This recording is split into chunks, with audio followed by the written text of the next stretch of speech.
On a tous déjà ressenti cette gêne, ce moment où on aimerait disparaître. La timidité, la pudeur. On pense souvent que c'est juste un trait de caractère, une anxiété sociale. Mais si c'était autre chose?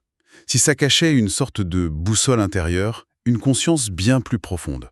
Aujourd'hui, on se penche sur un concept qui ressemble à la pudeur, mais qui va bien au-delà, le haya. C'est un sentiment vraiment complexe, un mélange de respect, de crainte et d'une conscience aiguë de soi. C'est exactement ça. En fait, on pourrait voir le haya comme une pudeur à deux niveaux. Il y a d'abord une couche très naturelle, presque un réflexe qu'on partage tous. Mais la dimension la plus intéressante, c'est celle qui est nourrie par la foi. Dans son sens le plus profond, le haya devient une conscience de la présence divine. Une présence si forte qu'elle nous retient de commettre des actes regrettables. La question n'est plus que vont penser les autres, mais plutôt une conscience intime d'être en permanence, en fait, en présence du Créateur. D'accord. Notre mission aujourd'hui, c'est un peu de décortiquer ce concept fascinant. On va voir s'il est inné ou s'il s'apprend. Ensuite, on explorera comment différents grands sages l'ont interprété, parfois de manière très poétique, et on ira jusqu'à ses manifestations les plus surprenantes, et même, on le verra, jusqu'à une dimension divine. C'est une vraie plongée dans le cœur de la conscience morale et spirituelle. Oui, c'est un voyage au cœur de ce qui façonne non seulement le caractère, mais aussi la relation d'une personne avec le monde et avec le divin. Alors commençons par la base. Les sources qu'on a ici font une distinction très claire entre deux types de haya. Il y aurait d'abord un haya inné, naturel, c'est ce sentiment instinctif de honte qu'on peut ressentir quand on fait quelque chose de mal, même si personne nous regarde. C'est ça. C'est une sorte de fondation, une prédisposition naturelle à la décence. Mais, et c'est un point crucial, les textes insistent sur le fait que cette fondation, seule, est incroyablement fragile. Elle peut être usée, érodée par un environnement toxique, de mauvaises habitudes. Elle peut vraiment s'effriter avec le temps. Donc c'est un peu comme une capacité de départ qui ne suffit pas, un potentiel qui a besoin d'être entraîné pour ne pas s'atrophier. C'est une excellente analogie. Pour que ce potentiel devienne une véritable force morale solide, il a besoin d'être alimenté par le second type de haya, celui qui est consciemment cultivé par la foi, par l'hymen. C'est cette dimension spirituelle qui vient renforcer la pudeur naturelle, lui donner un sens, une direction et une résilience. L'un est l'étincelle, l'autre est le combustible qui entretient la flamme. Et ce lien est vraiment martelé dans les textes. Une parole attribuée au prophète Mohammed, paix sur lui, dit très directement « La haya vient de la foi ». Il y en a une autre, très imagée, qui dit que la foi se compose de plus de 70 branches, et le haya est l'une de ces branches. On ne peut pas être plus clair sur le fait que les deux sont inséparables. Non seulement inséparables, mais interdépendants. La foi donne une direction au haya, et le haya devient la manifestation visible de la foi. Et c'est ce qui éclaire une autre parole, souvent très mal interprétée, celle qui dit « Si tu n'as pas de pudeur, haya, alors fais ce que tu veux ». Ah oui, cette phrase est terrible en fait. Dans notre société, le « fais ce que tu veux » est presque un slogan positif, un encouragement à l'émancipation. Mais ici, c'est tout l'inverse.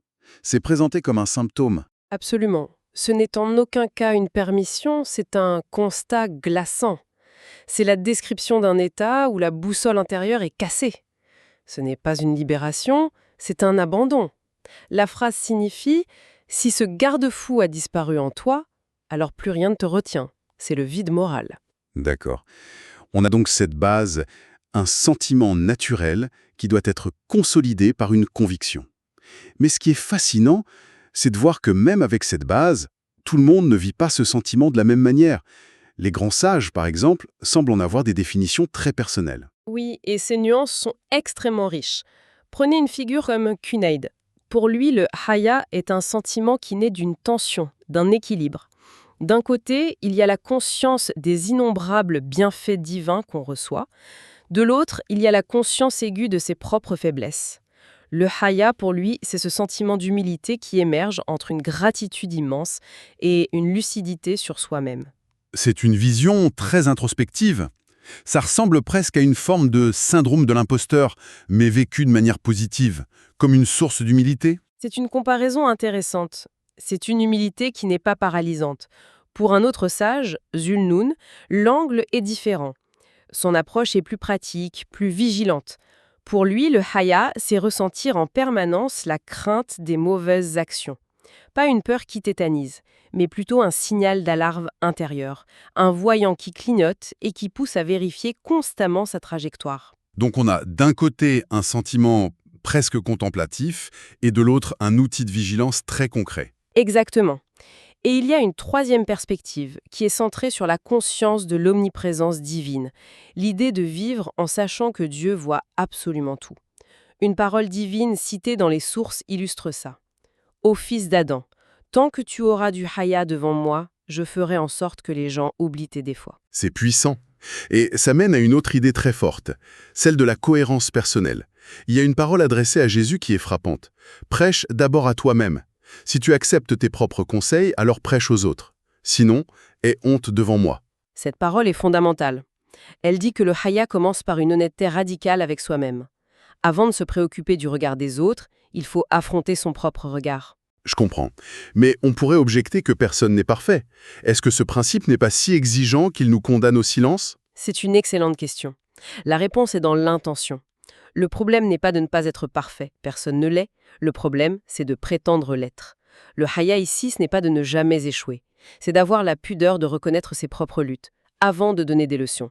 C'est l'humilité de se savoir en chemin. Haya différent pour chaque situation. C'est une classification d'une finesse psychologique étonnante. Pour rendre ça concret, on peut regarder quelques saveurs. Il y a, par exemple, le haya de la culpabilité.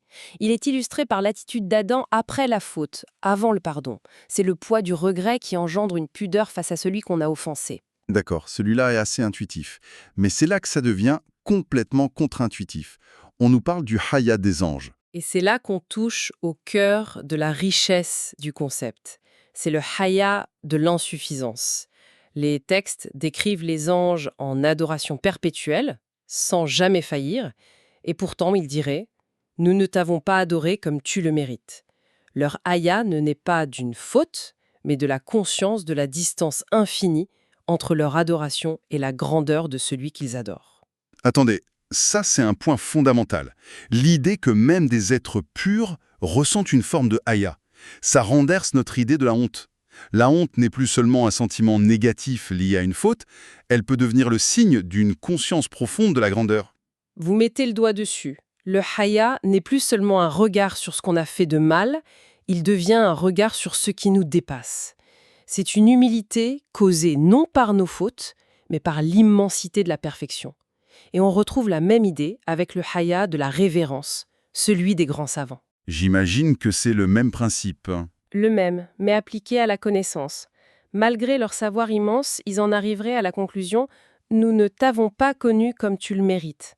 C'est un peu comme un astronome qui, plus son télescope est puissant, plus il découvre de galaxies et plus il se sent petit. Le savoir ne mène pas à l'arrogance, mais à un haya émerveillé. C'est incroyable. C'est un spectre qui va du regret à l'émerveillement. Les textes parlent aussi d'un haya de la gratitude, de la déloyauté, ou même du zèle. C'est quoi ce haya du zèle? C'est la honte que ressentent les âmes nobles quand elles commettent des actes qu'elles jugent indignes d'elles-mêmes. Ce n'est pas tant par rapport à une loi divine, mais à leur propre standard de dignité. C'est une question d'honneur spirituel. D'accord, c'est fascinant. Mais concrètement, comment on passe de la théorie à la pratique? Par où on commence? Les sources décrivent un cheminement en 3 étapes. C'est bien ça, une progression. Le premier niveau, c'est d'apprendre à se voir avec le regard de Dieu. Ce n'est pas une simple introspection, c'est un exercice d'auto-examen où les critères ne sont plus sociaux, mais moraux. C'est un changement de perspective radical. Rien que cette première étape est un défi immense. Et la deuxième? La deuxième découle de la première. C'est la conscience permanente de la proximité divine. Intégrer, ressentir l'idée que, où que l'on soit, il est avec nous. Un conseil attribué au prophète Mohammed, paix sur lui, décrit ça de manière très pratique. Avoir un vrai haya envers Dieu, ce serait maîtriser sa tête et ce qu'elle contient, ses pensées, maîtriser son ventre et ce qu'il contient, sa consommation, se souvenir constamment de la mort et, en conséquence, délaisser les attraits superficiels de ce monde. C'est bien plus qu'une idée, c'est un programme de vie. Ça touche au mental, au physique, aux priorités. Et le 3e niveau, c'est l'aboutissement. Exactement. Le 3e niveau, c'est la réalisation spirituelle. Le haya n'est plus un effort conscient, une discipline. Il devient un état d'être, une seconde nature, aussi naturelle que la pudeur physique. A été le plus déroutant dans ces textes. L'idée que le haya puisse être aussi un attribut divin. Comment est-ce qu'on peut concevoir ça? Dieu aurait honte de quelque chose? C'est le point culminant, et il est en effet assez déconcertant. Il est souvent illustré par une anecdote, une histoire qui se déroulerait au jour du jugement. On raconte qu'un vieil homme est amené devant Dieu. Dieu l'interroge sur ses péchés, et le vieil homme, par peur, nie tout en bloc. Et là, surprise, Dieu ordonne aux anges de le conduire au paradis. J'imagine que les anges ne comprennent pas. Ils sont les témoins de tout, non? Précisément, ils sont stupéfaits. Ils demandent « Mais tu sais parfaitement ce que cet homme a fait ?»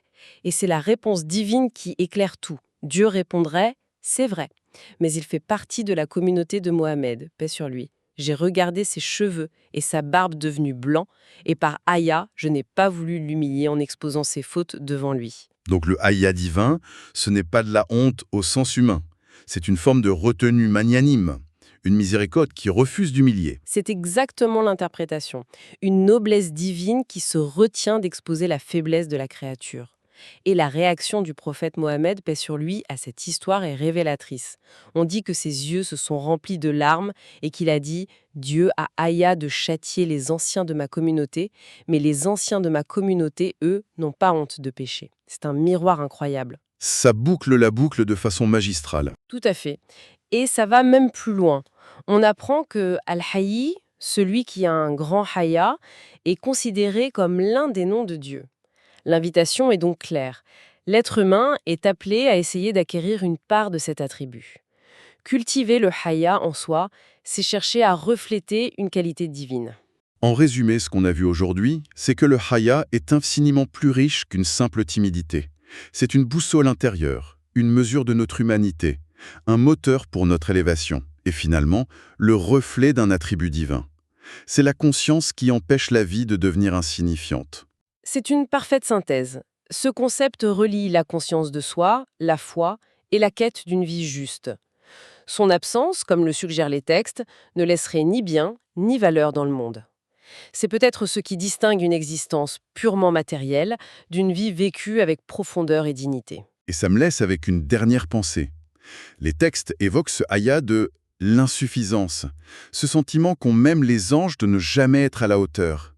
Dans notre monde qui valorise tant la confiance en soi, la réussite à tout prix, quelle place reste-t-il pour cette forme d'humilité profonde? Et que pourrions-nous gagner personnellement et collectivement en lui faisant juste une petite place dans nos vies?